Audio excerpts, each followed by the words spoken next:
about the race, download the 24 hours memo app to stay informed about the ranking, teams, drivers, also photos, videos, and interviews. By the way,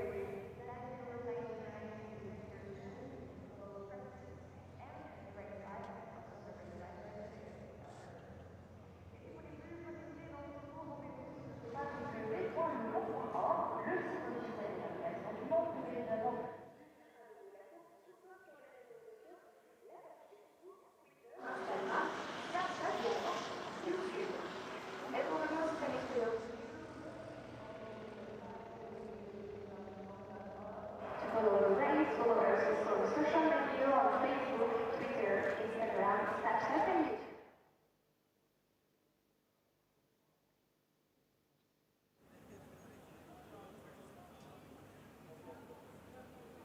Oui, c'est certain, si vous voulez faire un petit peu chaud, si vous avez le temps encore, eh bien, je vous invite à aller découvrir la nouvelle collection officielle 2018. Si vous voulez prendre le départ avec une nouvelle couleur de la bière officielle Gant, qui nous propose de très jolies choses pour hommes et pour femmes, des pinots, des chemises. Allez aussi découvrir les accessoires, la bagagerie, mais aussi des miniatures, ou encore des affiches anciennes à retrouver donc dans toutes les boutiques Aston situées de la principale à l'entraîneur, aussi sur l'allée principale du village, sur sa place centrale, dans la zone du paddock, ou encore à la tribune Michelin pour la boutique discount niveau horaire. La boutique principale sera ouverte jusqu'à minuit, donc celle dans le musée de l'entraîneur. Et pour celles situées sur l'ensemble du circuit, elles vous accueilleront jusqu'à 2 h du matin. Donc on est large pour aller faire son shopping aujourd'hui. I invite you to discover the new official collection 2018 to 24 hours of Le Mans with the official dress again, also different fun accessories, blue gauges, and also miniatures or posters. To find your shop,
Good morning, everybody, and welcome to the Circuit de la Sarthe. For the second time in the last few years, Aston Martins rule the world's most famous endurance circuit.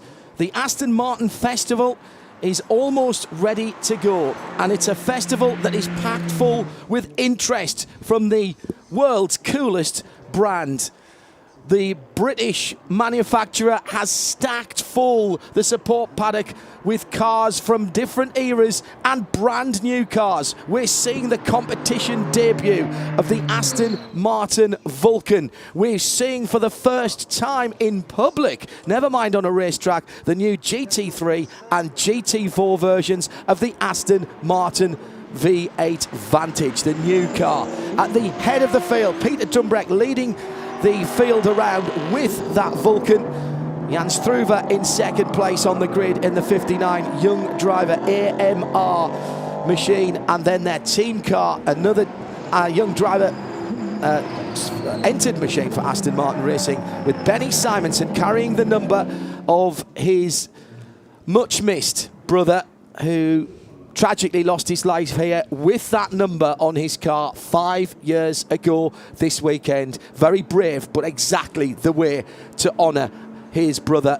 A great driver and much missed in the paddock. I'm John Hindhaugh from Radio Le Mans and RadioLeMans.com, and we're bringing the endurance community together here at the track on 91.2 FM and around the world on a variety of ways to listen, in audio on RS1 and RS3, part of the Radio Show Limited network, and in sound and vision with Aston Martin. And on the Radio Show Limited Facebook page, we are making sure you get the sights and the sounds of this fantastic morning event. To my right is Shea Adam from IMSA Radio. Shea, I'm excited about this. I just want to be out there. I've got my own Aston Martin suit. I put me in, coach. Put me in. You've already said a couple of times this morning, why am I not out there? Your car that you have driven, so you will have excellent experience from with to speak.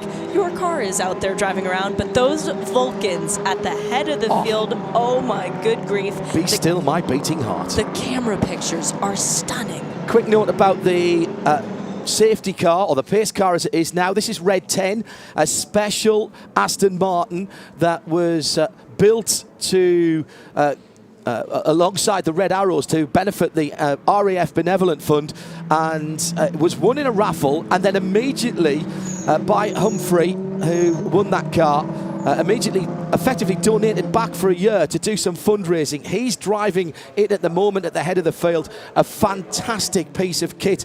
Red 10, the name of the 10th Red Arrows plane. Normally it's a Diamond 9 formation, but the 10th is normally the team leader and does the commentary and is the spare plane. That's why it's called Red 10, and the RAF Benevolent Fund has never looked better at the front of this field. The irony is, the man who won it, Humph, is a ex-army man, so none of his old pals are talking to him. Stand by for action. 45 minutes on the clock. Peter Dumbreck and Jan Struve side by side on the front row of the grid. Already one or two people pulling out. Keep an eye on the back of the grid as well, because we've got cars to come through there, including Martin Brundle and Ross Gunn in the brand new GT3. We're off and running up to Dunlop for the first time, and Peter Dumbreck gets the hammer down, gets a couple of cars lengths. Now this is a race, it is competitive. We have several different categories: GT4, Vulcan, Invitation GT3, but let's forget about that and just enjoy.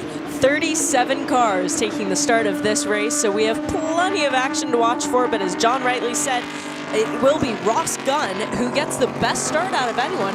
He started in the 33rd position, and already, John, after about 5 corners, he's up to 26. Extraordinarily quick lap in the practice session. The car with a little bit of a clutch problem didn't qualify. That's why that machine is all the way down the back. You're looking for the number 3 car, and he's already up to 22nd position, and that is the car I think we'll see giving the Vulcans at the front the most competition. Keep an eye open for that GT3 car. First time in competition, first time in public for this car, and Aston Martin have chosen Le Mans, where else, to debut that number 3 car. So keep an eye on that coming through the field. The times that it was putting in were actually faster than its GTE brethren that are here for the first time in the practice session early on Thursday morning, wasn't it, when they went out. Down the second part of the Mulsanne straight for the first time, the Aston Martin Racing Le Mans Festival 2018 in the sunshine in the top of the Loire Valley.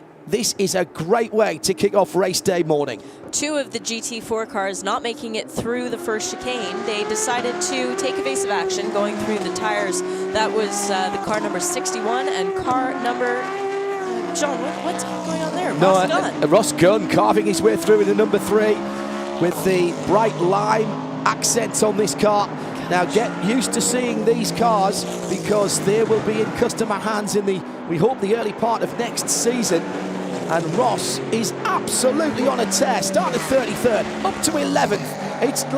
It's like he's playing Forza Motorsport at the moment. He's carving his way through. It looks like he's on one of those challenges where you have to pass everything before the time runs out. And he is going to be at the sharp end of the field very quickly. Absolutely amazing. Martin Brundle starting the number 12 car. Yes, that Martin Brundle, ambassador for Aston Martin Racing now. He's been here a few times, knows this track didn't get a clean lap in qualifying, which rather frustrated the veteran, I think we can call him. Highly experienced, Martin, highly experienced driver and now motorsport commentator. So at the front of the field, Dumbreck is cleared off by a couple of seconds. Struve in second in the 59. Then the 47 now is up into 3rd position, and that car has carved its way through the field as well. That car was started by Graham Davidson, and he was well at the back in the 47 Jetstream Motorsport GT3, and he's already, I think he started on the second row. He started the second row. Sorry, he's where he is. I'm reading the grid upside down. Don't worry. Too excited about seeing these cars around the Le Mans circuit. Through the Porsche curves, the new runoff to the right of Peter Dumbreck, who started the Aston Martin Performance Centre Vulcan. This beautiful car, made in limited numbers as effectively a track car. Wasn't really meant to be raced as such, but 1 or 2 of the customers deciding that would be a good idea. RML, based in Northamptonshire, under the tutelage now of the 2nd generation running that. It's Michael Mallet who runs Ray's company. Have done a road-going kit for the Vulcan, and you see that car being tested round the roads of Northamptonshire. It's absolutely extraordinary to see that. It looks great on the racetrack. Imagine what it looks like on the country roads of Northamptonshire. Across the line for Dumbreck, leads by 3.6 seconds. Battle further down the field, but with a couple of the Vulcans as they go through into Dunlop. 2 of the 3 Vulcans that are on track right now are glued together, and Gleb Stefanov, who was trying to fight up to the bumper of Graham Davison in a GT3 car, proves that it no longer matters what class they were in. All that matters is that they're on track together at Le Mans, fighting for every position they can get. Just a few moments ago, a very wild ride for the Union-flagged Aston Martin coming out of the final part of the Porsche curves, but no harm, no foul. There's a bit of runoff there. At the front of the field, Peter Dumbreck in the pit lane. His I'm sure very expectant and excited teammate is the man from Top Gear. It's Chris Harris with Dinah Binks. Chris, you're standing here watching this race unfold. Obviously, Peter got a fantastic start, and you did an amazing job in that qualifying session. Quite nervous, though, because that Ross Gunn in that new GT3 car is making his way through the field pretty quickly. Yeah, the GT3 car is uncorked, as they say, so it's going to be very interesting to see how fast one of those goes without the BOP restrictions. I think we're all a bit fuel marginal as well, because these cars don't normally run in this configuration. A Vulcan is a customer track car, so guys don't tend to pound around for 45 minutes in them. So yeah, I think we've got to be a little bit careful with the fuel, and it's got 800 horsepower, so the rear tyres might get a bit marginal too, so it's going to be good fun. It's quite wide, it can probably hold its own, but we'll let you get back to watching the race because it's pretty early on, but thanks for chatting to us. No worries. Chris Harris waiting for his turn. Peter Dumbreck leads by 4.5 seconds. Already a problem for the number 44 at the final chicane. It's James Holder, and it's so painful to be that close. There is a double yellow at Marshall's Post 35, which is just at the pit in. It's so near to getting back and then being able to go back to full green.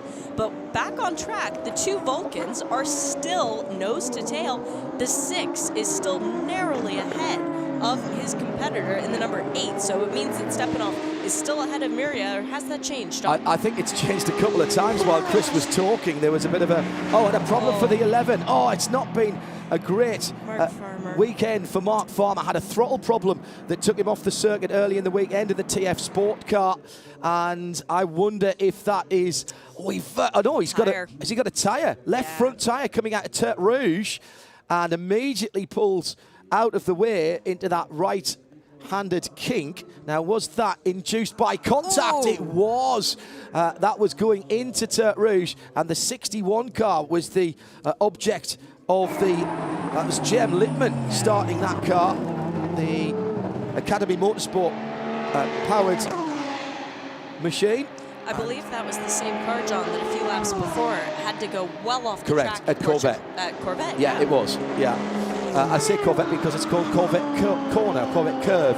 Now, one of the great battles in Le Mans GTE for the modern era is Aston Martin versus Corvette. Just a thought for the future, how about a Corvette festival? Yes, please. You know, we could probably do it with all the cars in the Corvette corral. It's extraordinary. The amount of Aston Martins here this weekend, we could have, I think, filled the whole 8.5 miles nose to tail. Safety car is out. Safety car is out with 37 minutes to go. And Peter Dumbreck actually might be pretty pleased to see this. Remember what Chris Harris was saying about how marginal they are on fuel. So first and second will be closed up. And then in third position, the very rapid Graham Davidson Jetstream car, the 47 car, will move up as well. The person who's going to be least happy about this, ironically enough, is Ross Gunn in that number 3, the Invitational GT3 car, because he was on purple sector 1, purple sector 2, and now he doesn't get to complete his fastest lap. Yes, but what he does do is get closed up to the front of the field, and he'd already fought his way up to 4th position. So on the restart, he's going to be right on the tailpipes of that Vulcan. I don't think it will take too long to get the 44 car moved at the exit of the final corner. The irony. It's one of the Le Mans safety cars that is taking them round, which is one of the new Porsche 911s. That was a big hit. Jem Littman goes onto the runoff at Tertre Rouge and manages to keep going, but the right front tyre was the issue for the number 11, and Mark Farmer, the TF Sport car, has stopped on the circuit. And I'm not sure that's the cause of the safety car, to be honest. I think it's much more what's happening at the end of the lap for the Generation AMR car, because I think I saw some fluid now behind that car, and that may be causing a slippery surface coming out as well, which is what the race director will be a little bit worried about. Live from Le Mans, it's the Aston Martin Racing Le Mans Festival 2018. Shea Adam and John Hindorf with you and the glorious Aston Martin Racing action. 35.5 minutes remaining in this race, the only race of the weekend for these drivers, so they have to take full advantage of it. And I think you're right, John, this safety car giving them a bit of a chance to breathe. I'm not sure which car is in a more perilous position from the two that are started, as now James Holder has gotten out of his Aston Martin. That would be the number 44, the Generation AMR Super Racing car. It is stuck just on the outside, and yeah, there's definitely fluid behind it. Oh, and one or two people not looking at the indications being given by the marshals coming out there and getting a little bit close to the rear end of that lovely TF Sport number 11. In terms of Mark Farmer's car, which is stopped just out of Tertre Rouge down the Mulsanne, where is the closest evacuation point for that car, though? Because it's not anywhere near. It's not like the marshals can come out on the track and just push it behind a barrier under local yellow. That is something that has to be seen to with full course caution. I think he was pretty close to a gap in the Armco there, so he might actually be able to get that through. Peter Dumbreck continues to lead. There's been great action so far in this Aston Martin Racing Festival. Jean-Marc Bourdon going through on that was the 44 coming to a grinding halt, I'm afraid, for its driver James Holder, and definitely fluid out the back. It was John Mark Burdo in the 7, the Street Art Racing Aston, that had to avoid. Yeah, there's a gap not too far away for Mark Farmer in the TF Sport number 11. This is the blue and octagonal livery, blue and lighter blue, octagons on the side. Had to remember my shapes there. 8 sides is an octagon. I should have remembered that, being born in October. An octopus. Yeah. So, yeah. Although that's the 10th month, of course. Yeah, that, no, yeah. That's a discussion for later with more coffee. September and October, as somebody I know used to say. We're live from a very sunny Circuit de la Sarthe, in front of a really big crowd this weekend, and the Aston's putting on a great show. On that topic of the weather, as it presently is, I saw some notices earlier on the timing screens warning of rain coming up in the not too distant future. We have 33 minutes left of this race, and I believe the weather was due to come in about an hour's time. But should the cloud cover move in, it will change the way that the car is handled and catch some of the drivers out, perhaps who don't have as much experience as the guys right now at the front of the field do. We've got some interesting names up and down the field, though, John. Yeah, go on. Well, I was just looking at Sean Lynn for one of them, the second of our father and son combinations in the race. We've already mentioned Martin Brundle, son Alex, competing in the 24 hours a little bit later on. I think it's his 5th time here, if memory serves. And then we've got Sean Lynn with his son, Alex, who will be driving an Aston Martin in the GTE Pro category, number 97 for those of you out there looking for someone to cheer for. 98 is the car in which I was honoured to compete at the Circuit of the Americas at the end of last year in November with Aston Martin's CEO Andy Palmer, along with Paul Hollywood and Peter Kane. All those 3 guys are in the race, not all in the same car. They are competing. I'm feeling a bit left out, frankly. There'll be another chance. There'll be another chance. I hope so. I've got to put those Aston Martin Vantage overalls to good use. Also in this race, Sir Chris Hoy sharing with Martin Brundle. David Richards is sharing with Andrew Howard in the Beach Dean AMR number 1. David Richards, former man at the top at Aston Martin Racing.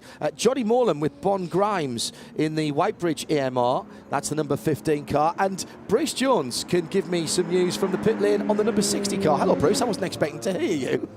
I'm sure someone told me I was supposed to be here instead of having breakfast number 2, but you know me, Aston Martins have to be together. Stratton Motorsport number 60 came into the pit lane. It's one of the GT4 versions. Robin Marriott at the wheel. They talked to him and sent him on his way. He had that little thought in his mind that he had a puncture, which maybe going down the Mulsanne Straight is not a good thing to get into your mind, a little mind worm. So they sent him on his way, told him he's got plenty of air. The 44 car has been cleared away from the exit of the final chicane. Just chatting quickly to Matthew George, who's waiting to take it over, or not, and the team knows nothing about why the car has stopped. There's been no radio contact, but he had that hangdog expression of someone who rather fancied a run around the circuit in the sunshine this morning, and it's not to be. Why wouldn't you? Thank you, Bruce. Bruce Jones, he'll be part of our Forza Motorsport pit lane team in our main broadcast of the Le Mans 24 hours coming up flag to flag, of course. We're on the air now all the way through till 4 o'clock French time on Sunday afternoon. I just wonder, with half an hour to go, if one or two of these cars might pit shortly. Now, Ross Gunn is driving on his own, but he still has to come into the pit lane. They do use the full 24-hour pit lane. There's no fueling allowed, so you've got to go with the fuel that was packed into that car before you left out. Ross Gunn has made up an adequate 30 positions in the first lap and a half. And that's an extraordinary run. I apologized for giggling like that's a schoolgirl, good. Plus 30. It really is. When you see that on a timing screen, that's not something that happens every day. And for Ross Gunn, who drove in the big race last year, was very excited to be debuting the new GT3 car in this race this year. And it was kept very quiet by Aston Martin that the new GT3s and GT4 shape, the new Vantage shape in the GT3 and GT4 formula specification would be here. We'd had a little nod that we might see 1 or 2. We've actually got 3 Vulcans. 1 leads the race at the moment, and 6 and 8. So that's 14 leading, 6 and 8 The Stepanoff and Mura cars are in 5th and 6th, and they're all going to be packed up for a restart. I think we might be going green if, hopefully at the end of this lap, it looks like everything's been cleared at the final 2 turns to do corners. Although I would have thought maybe the safety car lights would have been out by the Porsche curves, which is where they are now. Still a bit of sweeping going on there, and they've got the leaf blowers out to get rid. Oh, and the road sweeper out there as well. That's in a special invitation class, obviously. Well, yes, it's categorized as P last right now, but making up ground rapidly. I'm not sure it has a transponder on that. Oh, no, wait, it's going backwards. It's going backwards. DQ immediately. Under half an hour to go. The Aston Martin Racing Le Mans Festival 2018 live from the classic circuit, the full 8.5 miles, full strength circuit, full strength race cars from the Great British brand, who are in rude health at the moment. I've been on the planet more than half a century and always been a fan of the winged warriors from Newport Pagnell originally and now over at Banbury, Gaydon. And I think this is the first time that the company has been in such rude health, over its target for the last 18 months and in profit for the last 12. Jamie Chadwick has a problem in the 99 car.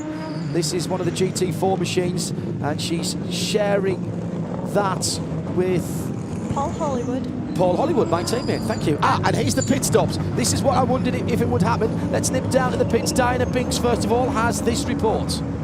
The cars are now making their way into the pits, and I can see that Andrew Howard is just pitting to hand over to David Richards, so he's all ready to jump in. And David Richards, of course, is the CEO of Aston Martin. Andrew Howard, Beach Dean Motorsport, he's, as we know, very well known in the racing series. Now the Vulcan number 6 has just pitted, and I can see that they are getting ready for their driver change, and Stefano's getting out.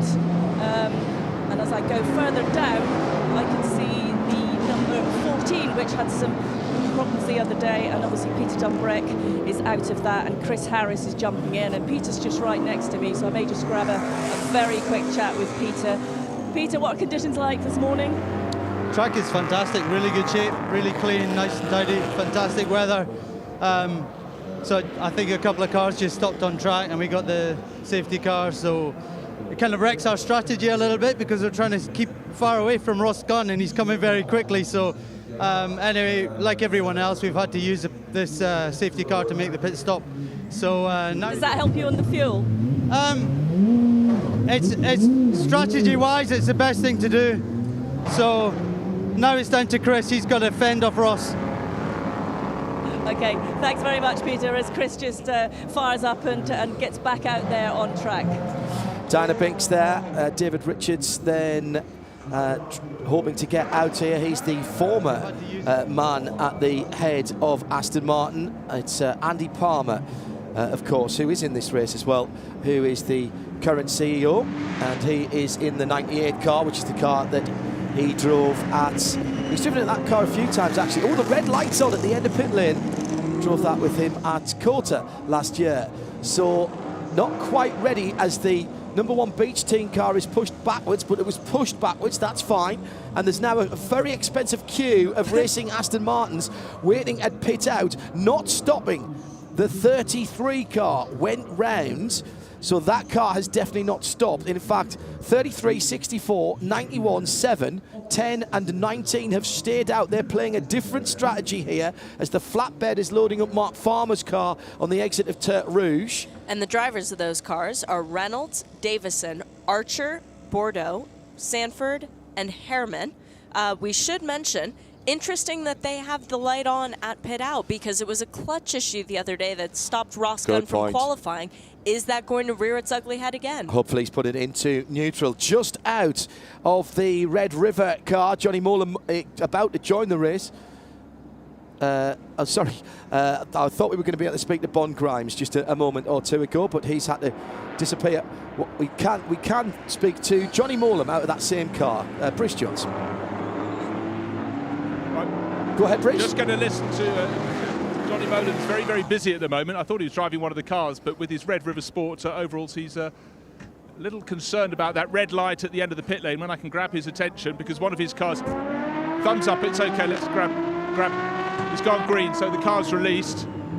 Johnny, what's going on up there? Well, good question. This is the problem, the left hand not knowing what the right hand is doing. Essentially, I pitted under the safety car, having seeked rule clarification I could do that. I was told to be held at the end of the pit lane until the train passed, which is what you'd normally expect, and then they held him for about 34 seconds, 35 seconds longer. Not just him, the entire grid that came in. So I'm not quite sure what's going on, but they've released him now. He's leading his class, so let's hope he still is by the time this all pans out. It'd be fantastic for him to win in his first race at Le Mans. Right, safety car in this lap, so he's got to catch the train. Get on the radio, give him a quick warning. Thanks, John, and thanks, John. Thank you, Bruce. Yeah, good pick up by Bruce Jones there. Johnny Morland runs Red River Sport. Got a couple of his protégés. He's doing mentoring now, has retired effectively from the top classes of racing. Still likes to put the overalls on, though, and help out his clients. So now everybody who's been released gets a chance on a relatively clear track just to feel their way in. It's a lovely feeling when you come out under a safety car. First time that you're in a car, maybe in race conditions. The train of cars are just going down behind the safety car towards the Mulsanne corner. The first of the cars out of the pits, I think, is the 47 of Jetstream Motorsport, and they've just gone through the Forza Motorsport chicane. So that's good news. Diana Binks, quick report from her in the pit lane. We're going green in a couple of minutes' time as the safety car is now at Mulsanne corner. Di? I'm with Fiona James, like she's just jumped out of the number 62 car, and unfortunately the car is parked on the pit apron. Fiona, what happened? Just braking into turn 2 and the ball joint failed, so I had to do a whole lap on that. I think there's 3 or 4 cars have had the problem in practice, so I don't know. It's not your day today, is it? No, really annoying, because I got a really good start as well. I made up a fair few places, so yeah. You had the pace? Yeah. A lovely car to drive? Yes, really enjoying it, and fantastic experience driving here as well, so yeah. Thanks, Fiona. Cool, cheers. Bad luck to Fiona James in that Valero Aston Martin Valero, the very clever adaptive race underwear that works with your body to keep you cool when you need to be cool and warm when you need to be warm. Don't ask me, I don't know, but I tell you it does work for a very unfit and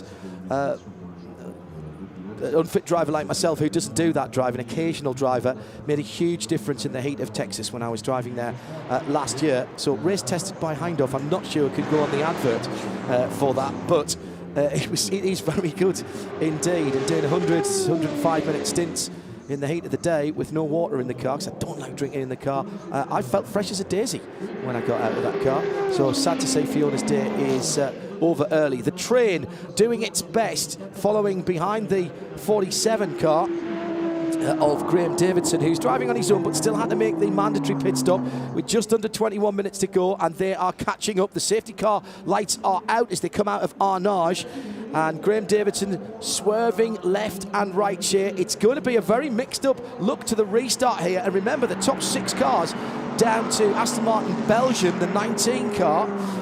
That is the car that was started and is still driven by Jean-Paul Herreman. He started way down, didn't he? He was on the 17th row of the grid, so grid 34.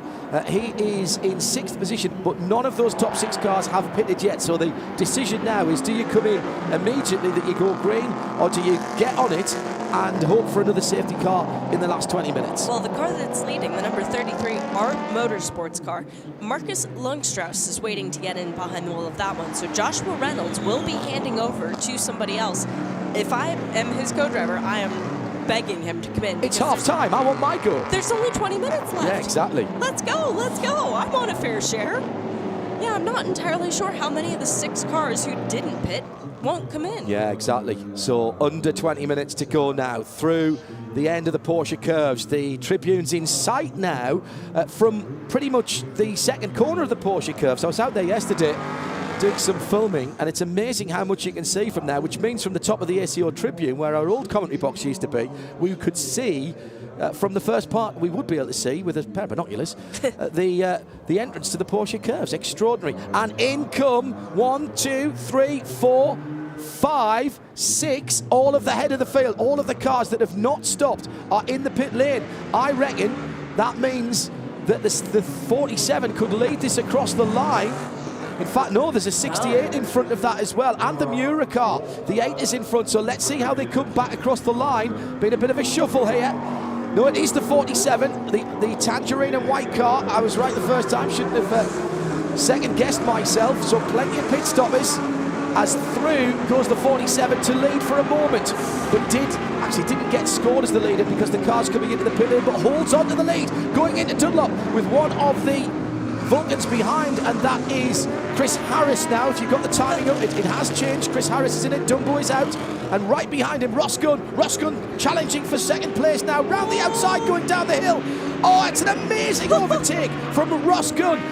Past the entrance to the Bugatti circuit, and before they go into the Forest S's, he's up into second place and chasing down the Davidson car ahead of him. Graham Davidson is going to have his mirrors on the Jetstream GT3 car full of the brand new shape Vantage, making its debut. Fantastic stuff. Big slide going up and an off for the 57, the Whitebridge car, and that's a big incident. Ripped off the left front wheel.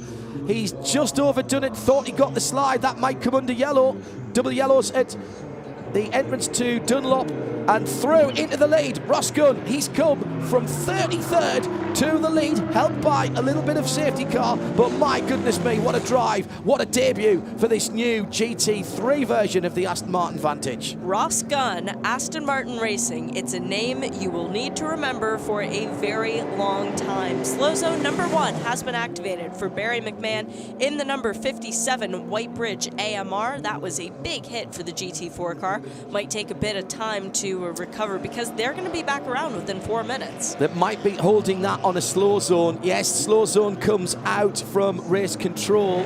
He's off the track, and I think most of the debris is off the track as well. So the top 3 now, it's all changed. As Ross Gunn leads from Chris Harris in second. The overtake for the lead.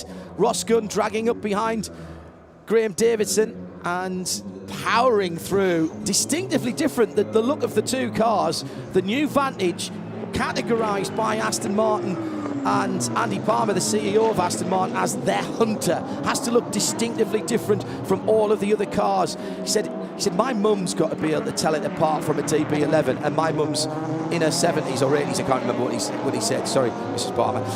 But she can, and we can, and it looks like it's got its nose right on the ground, like it's sniffing for prey. The little bit of irony, actually, John, with the new car is that it doesn't have the big open-mouth grille. Like it's lower down. Exactly. Yeah. The number 47 actually has little teeth painted in, and it should be Ross Gunn in the leading number 3 car who has the teeth painted on because he's been chomping up the competition like a hungry hippo. I think we prefer a cheetah or some kind of predatory animal in that. So Gunn leads from the Vulcan in second place. So new GT3, new for next year it will be, getting its first run out and a little bit of competition experience. Then it's Chris Harris from Top Gear in second place. Third place is Graham Davidson. Fourth place, still leading its class, by the way, the number 17, sporting in his historic cars. This is the Rochman cars.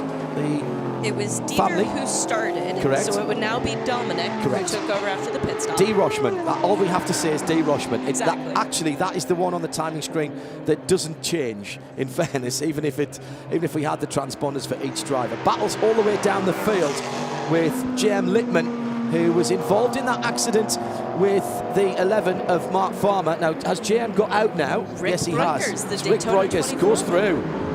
Rick, who's got a lot of experience in just about every kind of GT car imaginable. He has a Rolex on his wrist from a bit earlier in the year, so he knows what time it is, and he knows that there is only 14 minutes and 45 seconds left in this race. And that was the pass for the lead in the GT4 category and 10th overall. Now, I tried to follow young Mr. Breukers around. He was driving a TCE car and I was driving an Aston Martin GT4. Actually not that dissimilar on performance. He's a far better driver in anything, and He is very, very smooth indeed. We're under a slow zone in the first area of the track because of a big accident to the 57. That's been cleared up on driver's right. The good news is its driver is out of the car, and that was Barry McMahon. Was it Barry that was in that car by then? Had that car stopped? Yeah, yeah. Yes, it had. So that's good news. Let's go down to Diana and take another pit lane report. I'm with Martin Brundle, who's just jumped out of the number 12 GT4 Aston Martin Performance Centre car and handed over to Sir Chris Hoy. Martin, what were conditions like out on the track this morning? We can see there's a few things going on. Well, I really enjoyed it because we had a problem in qualifying, so we started right at the back, so I could make my way through some cars. Some unusual racing lines, I must say, with some of the cars, but it's a festival race. It's a fun race in many respects, but we were making our way through the field. You had to be really careful to warm up the tyres because we went out of the paddock onto the formation lap into the race, so that's what's catching people out, I think. And obviously it's a fast track, but it's a magnificent track, and I'm so pleased I had another chance to drive on it, and I'll keep taking them while I can. But yeah, we stopped. I thought I played a blinding move to stop under the safety car and hand it over to Chris. But then they all got held at the end of the pit lane. I don't know why and for how long. I don't know if it was a smart move or not. Others chose to do the same thing. So I think a number of people were a little confused as to why that happened. Obviously, it's affecting a few strategies. I think strategy is way too big a word for it, to be honest, but hopes anyway, for sure. Absolutely. The atmosphere here is fantastic. I mean, everyone's in the grandstands now getting ready for the 24-hour race to get underway. Yeah, well, I'd love to see so many keen people out there. They've watched the warm-up, obviously, and then we'll give them, hopefully, they're going to get a very exciting 24-hour race. I think, by the looks of the speed of the Toyota, they're going to have to look at the LMP2 and GTE field for their fun, because I think that will be... If I look at P2, it's every bit as manic and crazy as I ever remember here when it was Jaguar versus Porsche versus Mercedes, Nissan, Toyota, and then you start on the GTEs, which are equally impressive. But we'll see how far the LMP1 privateers get. I don't think my son's Alex's car went very far in the warm-up by the looks of it. All right, well, we've got 12 minutes to go in this race, so I'm sure you'll be watching, see how Chris does in this one, but many thanks for chatting. Good stuff, good to see you. 6 minutes to go, sixth place for Sir Chris Hoy in the car that he shares with Martin Brundle. New deal done by Aston Martin, a new partnership deal with Sky TV. So you'll see the Sky name on some of their cars as well. Martin combining two of his loves, Aston Martin, for whom he's an ambassador, and Sky, for whom he's an employee. And that kind of works, doesn't it? Yeah. Battles all the way through all of the classes at the moment. The 32 car is in 6th position. It's the 22 GT Racing, Tom Alexander's team, and he's got the Lynn car, the Moto Historics car, right behind him. Not in the same classes, but that doesn't matter to these guys. They want to have a bit of a race. It's not about class position, it's about track position, so it doesn't matter if you're leading your class. Arnage down the inside, has a look. Ooh, got the nose taken off nearly there. The Alexander car. Now, is it Tom still in that car? Was he driving on his own, Tom Alexander? What's the number? In the 32 car. Tom Alexander started the car, and he's sharing with Adrian Wilmot. Thank you, Bruce. Just seeing that in my ear at the same time. So it's Adrian Wilmot in the 32. Sean Lynn started. And was the only driver. So it is still Sean in the yellow and black car, which, as I say, are battling for 6th and 7th overall, both leading their classes. Top 7, all in different classes at the moment. The leading GT4 is the Whitebridge AMR Bottomie Grimes car. That's the Red River Sport Machine. The 15 leading its class in 10th position by a couple of seconds, 2.5 seconds at the moment. Back to Rick Breuters now in 2nd place. In that, so that's changed back again. So Breuters has dropped back. He must have had a little bit of an oopsie somewhere. Well, remember that car had contact very early on with the Mark Farmer car, side to side, that caused severe damage to Mark Farmer's car, caused him to retire. But in terms of Rick Breuters, he might not have everything okay for the right rear of his Aston Martin. That's where the contact was. Slow zone in the first area still, although the yellow flag's gone from turn 3, which is the Dunlop chicane, but the marshal's still working on the barriers. Really smart idea. We've got 8.5 miles. Let's not neutralise the whole track. So effectively this is double yellows plus a bit. and so that the marshals can work, and then you get the green flag and you're racing again for the rest. It should be green flag about now as the marshals are working on the right-hand side. Young driver AMR going through there. Penny Simonson started that car, the number 95, and gave over to Lasse Sorensen. Lasse Sorensen. Sorensen and Simonson, something right about them. Yes, in the 95, absolutely agree with that. So through into the last 9 minutes of racing for the 2018 Aston Martin Racing Le Mans Festival from the Circuit de la Sarthe here at the top of the Loire Valley. Beautiful part of the world.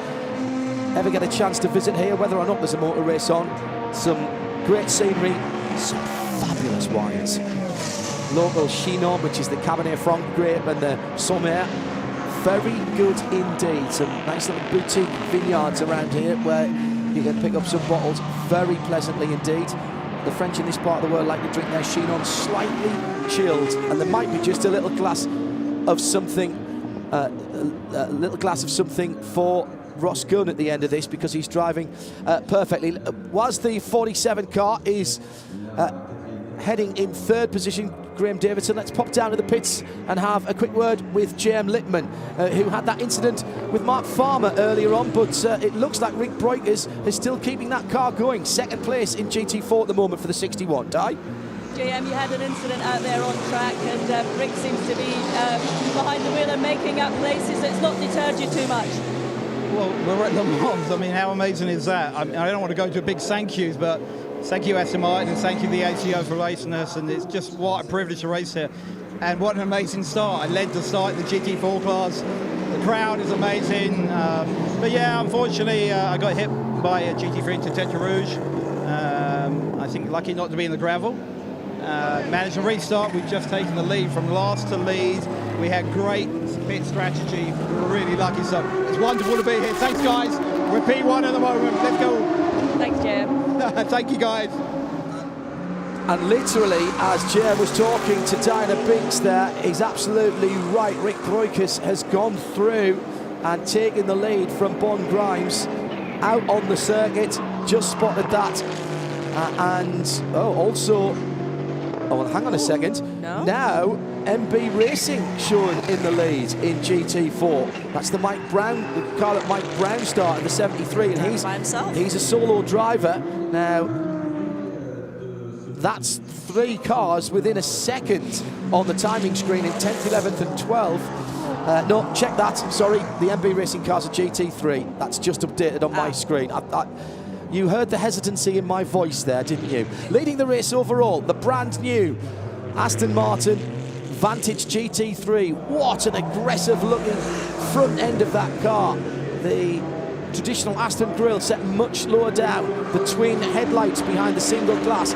But here comes Chris Harris in the AMR Vulcan, the Aston Martin Performance Centre. The first Aston Martin Performance Centre is where else? The Nürburgring, right next to the Nordschleife. More to come worldwide, and an announcement coming up about the second AMR Performance Centre soon, is what I hear on the grapevine. Can't say anything more about that, no hints. Cannot give you any hints at all about that, sworn to secrecy. But there will be more Aston Martin Performance Centres around the world. Bit of lappery going on as the Jetstream car goes a lap back to Ross Gunn, the leader, coming out of Turtle Ridge. Still 31 cars circulating, so out of the 36 that did see the green flag, that is a good number for a 45-minute race, of which we only have 5.5 to go. Ross Gunn will get this lap, 1 more. He'll get 2 more around Circuit de la Sarthe before he has to put that beautiful car away, just for a little while. I expect we'll see that new GT3 car again soon, though. In the midst of testing for the new shape Vantage GT3 and GT4, hoping to be in the customers' hands towards the end of 2018 for racing in 2019. The GT3 due to be homologated, in other words, to be made legal. It will be pegged back from some of the places that you're seeing here. Fastest lap for Ross Gunn down in the 4:19s. No, he's in fact down in a 3:53. That was coming through the slow zone, of course. 3:53 would put him well up the grid. He did a 3:52 in first practice. That would have put him well up the grid in the GTE classes, but it will be pegged back on the dreaded balance of puppies, balance of performance. I've said I wasn't going to talk about that, so balance of performance. 1st of March is the holiday, 1st of March 2019, the homologation date for the new GT3 Vantage, which leads this motor race by 6.5 seconds. Chris Harris trying to chase him down in the Vulcan. Now, the Vulcan was always built as a track car, not to any race specifications, and it sits somewhere in between GT3 and GTE, so that when that new GT3 is homologated, that would be the fastest car here, but at the moment that's running, the GT3 car is running full fat. The Dane Train 95 still out there as well. I've just noticed that the GT4 car that we last spoke to, which was leading, is now down in 17th. There's been a problem for Rick Breukers. I wonder if that hit with the 11 car has caused the problems. He may have had a little spin out on the circuit. So back at the lead of GT4 in 11th position, Bon Grimes may yet stand on the top step of the Le Mans podium. My goodness, he will be ecstatic. Cock-a-hoop, the man from Red River Sport. Johnny Molam doing a good job to get his man back out into the fray. And Bon at the moment has got about 5 seconds on the next car back, which is the Stratton Motorsport number 66. GT4 car that was started by Jeff Huber, and still driven, and he's racing solo as well. Yes, under 3 minutes to go, Shane. A bit of irony for that car, John, because it's run in cooperation with TRG, and the last time the Aston Martin Racing Festival was here, it was a TRG car who was second then. That was with Christina Nielsen driving. The Racers Group, based at the Sonoma circuit in California. Kevin Buckler's concern, long-time entrance in the IMSA Championships in the USA.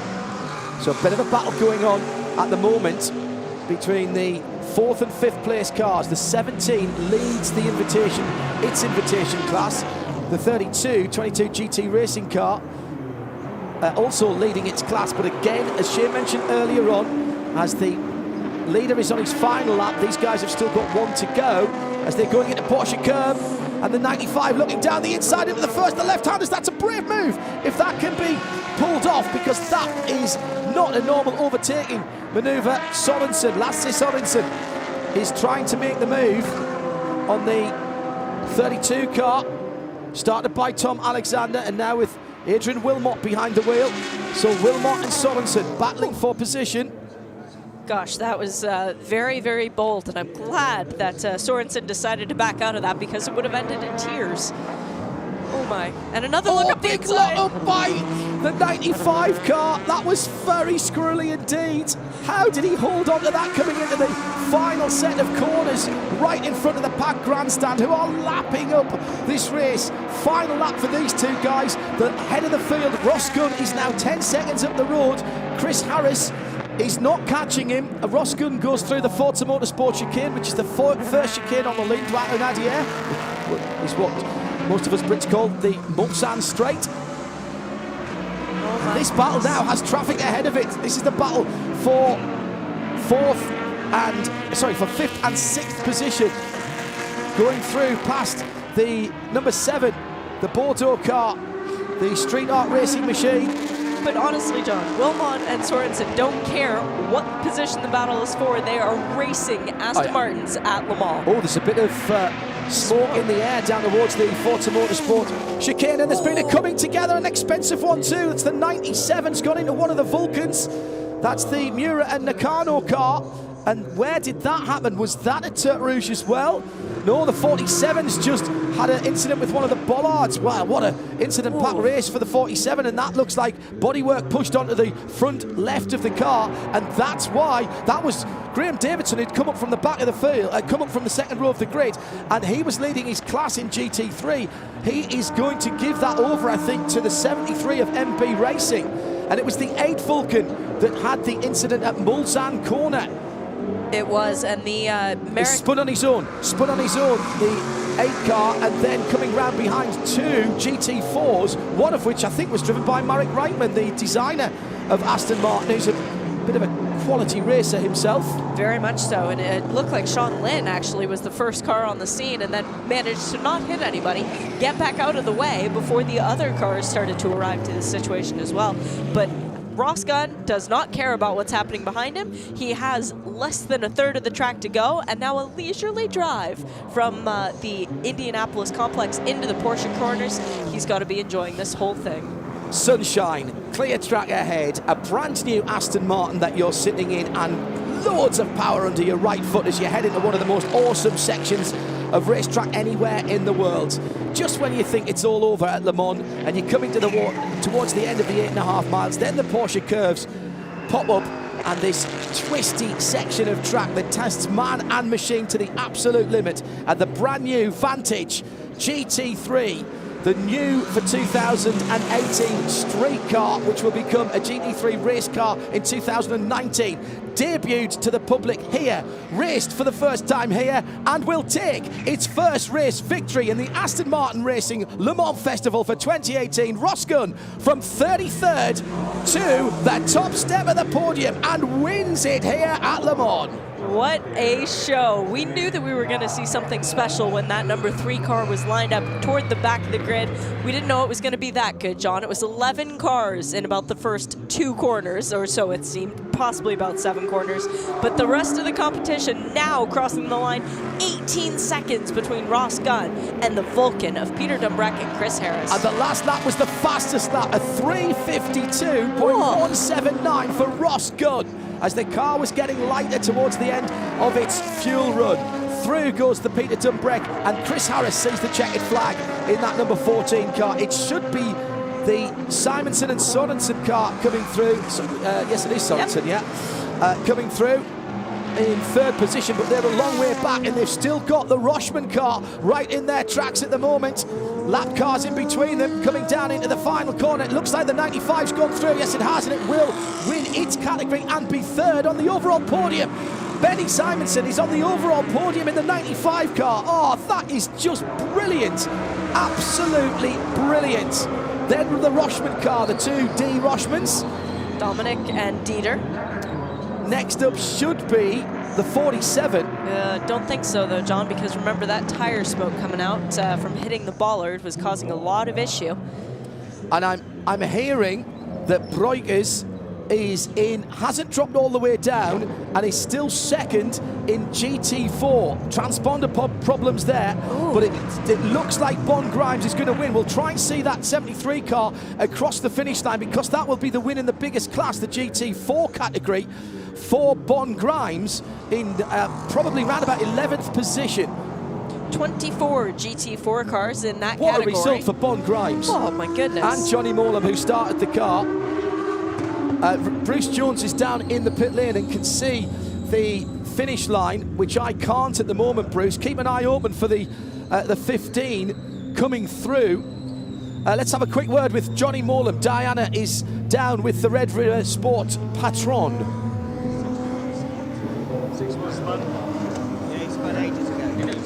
So let's go down to Diana with Johnny Morlam. Di?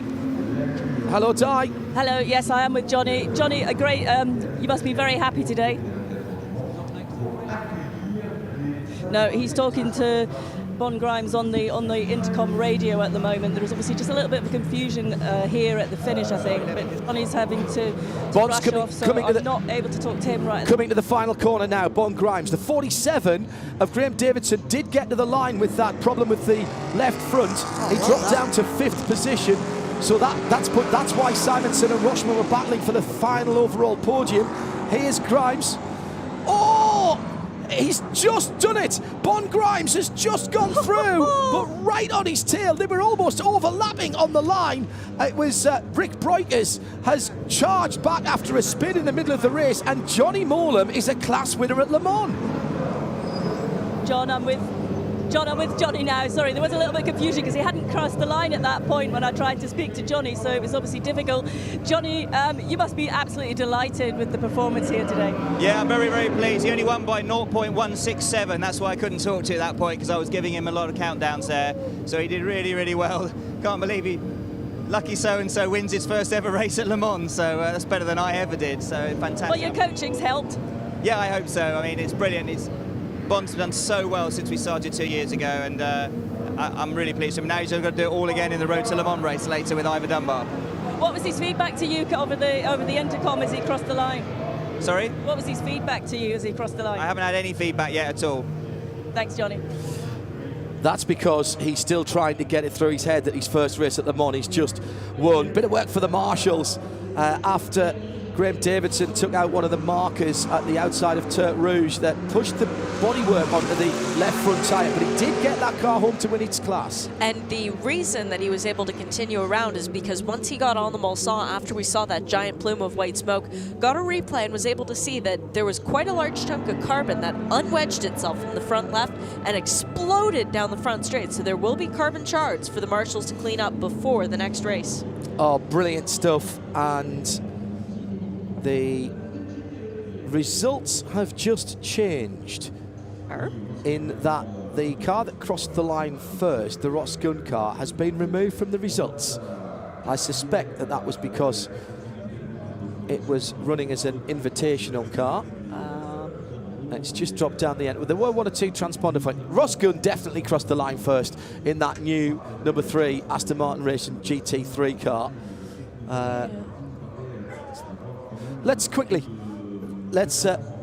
down to let's go from the winner in GT4 to the driver who's come second, along with Rick Breukers, who finished the race, Jean-Marc Lippmann, in the Academy Motorsport number 61 GT4. Not often you see someone who's not on the top step of the podium with such a big smile as I'm sure JM has got now, Bruce Jones. JM is a man of extraordinary range of emotion. When the car went missing from leading the GT4 class with Rick Breukers at the wheel to 17th, almost falling off the screen, you went from a very happy person to a very, very unhappy person. Now you just missed out on victory by under 0.2 of a second. The smile is back. Yeah, I have to say something now, don't I? Wow, yeah, that was emotional. I've never been to Le Mans before. My first ever time here. To come and be on a podium, that's pretty special. And I don't really know what to say. No, JM, you've got to go to the podium. Don't miss it. Don't hang around with me. Well done to you and Rick Breukers. Really emotional at the end there. Thank you. Oh, great for JM, a stalwart of the Creventic Racing Series, the FIA National Endurance Series, which is such a friendly paddock. He recovered from the hit with the 11 car, Tom Farmer's car, at Turk Rouge. That's a really quick point, and the car went through 360. Looked like a bit of stunt driving, perhaps, in the future of JM Lippmann. Managed to get the car through. A little mistake by Rick Breukers as he was charging through, trying to make up positions. Not all good news, I'm afraid, though. The 44 generation AMR car grinding to a halt and bringing out the safety car for a while. Well, there was a bit of clean-up. We also lost the 57, didn't we, which went off into the wall, the Whitebridge AMR car. But the in-between time, some great racing, not least here, Ross Gunn, who pulled off some outstanding overtaking manoeuvres. Big hit, though, for the 57, the Murphy car, into the wall on the outside after overdoing it at the first corner. And then the lead taken from the 47 car, which eventually finished, Graham Davison finishing in 4th place. Ross Gunn charging through the field. Vulcan number 8 had a spin at Mulsanne, I seem to remember, and almost caused consternation behind him. But Ross Gunn, debut of the new Aston Martin GT3. Ross does a lot of the testing for Aston Martin Racing as well as racing himself. He knows this car very well. He was the perfect choice, and he's brought it home to win the race. He's been given an opportunity to show what the car can really do, and he took full advantage of that, passing just about everything he could and coming home, crossing the line first. Very impressive drive. 3:52.1, the lead time, the fastest time by Ross Gunn. That, remember, is a car that's not homologated to full GT3 spec yet. That'll happen the 1st of March next year. And that car has been removed from the results, I suspect, because Aston Martin were using this as a run out. Ross gets the plaudits. The new GT3 gets the glory, but well done to Peter Dumbreck and Chris Harris. Chris Harris, a very, very accomplished driver, very good round the Nordschleife, and thoroughly enjoying his run out here at Le Mans. I have to say, I'm very envious of the Top Gear presenter, paired with Peter Dumbreck, also one of my favourite people on the planet, and therefore the Vulcan effectively has taken the victory and won its class. Again, that's the competition debut for that car, a car that wasn't ever really meant to race. And it looked great out there. I'm glad that they brought 3 of them to come play, because they all were shimmering in the daylight. Brilliant stuff from Aston Martin. The team have done a cracking job to put this together. A 45-minute race that was packed with incident and accident.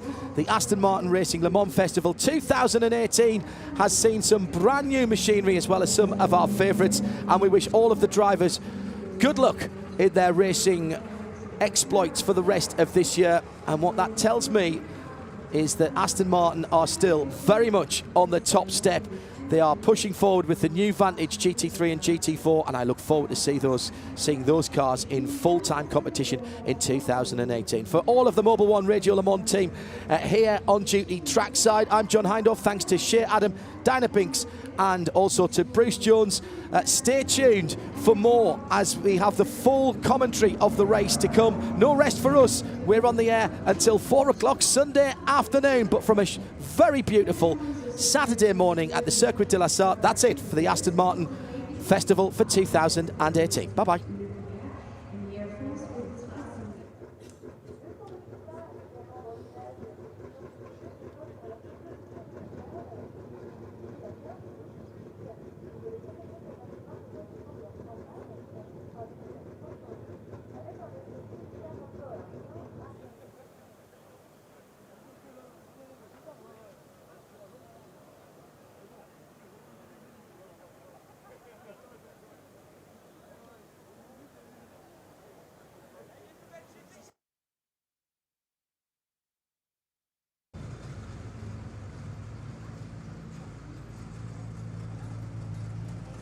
Le mercredi, il est 11h, le vidéo directement on va rencontrer des horaires avec quelques messages. À suivre la course bleue, tout le monde départ à 11h30. Nous aurons ensuite une première séquence sur Paramount ce matin avec les tours de piste des voitures Le Mans Tarare pour Escargot, des pilotages vraiment parce qu'ils sont fabuleux. Et nous aurons également la présence à 12h35 d'une voiture qui n'a pas vieilli d'un coup ciné de Kiel en 40 ans. C'est la Formule 1 de 1978 que l'un des techniciens du parcours classique avec le directeur de cette structure reprendra en main. Et nous aurons sur le plateau avec nous Gérard Rose qui était le coordinateur de cette équipe sportive de la Régie nationale de l'Union l'équipe Robosport qui sera là avec Jean-Pierre Rousseau, ce sera à 12h35. En attendant, quelques messages de matinée avec le soleil et 11h13.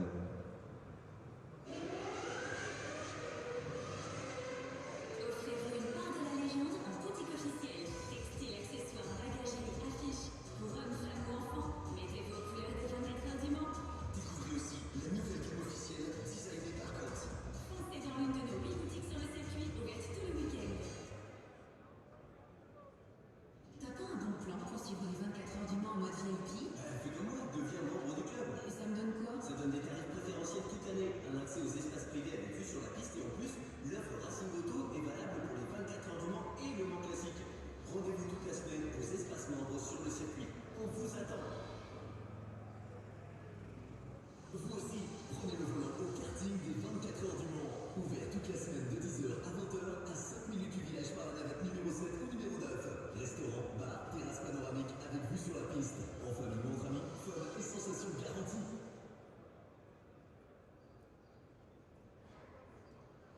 11h14, quelques messages de nous, cette fois-ci sur les grands écrans de ce circuit des 24 heures du Mans. Ils sont 15, on a également activé place centrale du village pour pouvoir suivre les matchs de la Coupe du Monde de football. On en parle dans un instant. Marc, d'abord les écrans, ces messages, 3, 2, 1, c'est parti.